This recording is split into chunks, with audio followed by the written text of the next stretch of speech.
ইফতারের আইটেমে কিন্তু সবসময় ভাজা পোড়া তো বুট, পেঁয়াজু, বেগুনি এইসব করা হয়। এর বাইরে যদি এক্সট্রা কিছু করা যায় তাহলে কিন্তু মন্দ না। আর ছোট বাচ্চা থাকলে তাদেরকে কিন্তু আলাদাভাবে করেই দিতে হয়।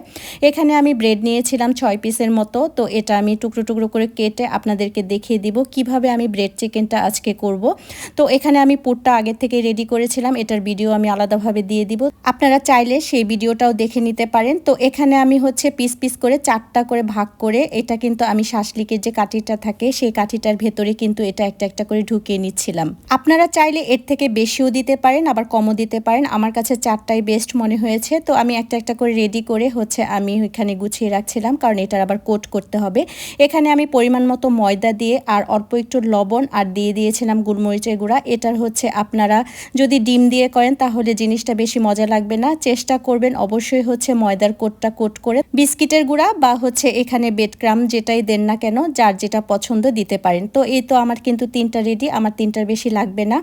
আর এটা কিন্তু ডুবো তেলে ভাজতে হবে। আমি যেরকম তেল নিয়েছি এরকম তেল নিলেই হবে আপনাদের। অল্প তেলে দিলে কিন্তু এটা ক্রিস্পিনেসটা থাকবে না। আর যাই হোক, এখানে কিন্তু খুব সাবধানে আপনারা উল্টাপাল্টা করবেন, কারণ এটা কিন্তু প্রচণ্ড তেলটা গরম থাকে। আমি কিন্তু তেলটা গরম করে চুলার আঁচটা একটু কমিয়ে নিয়েছিলাম।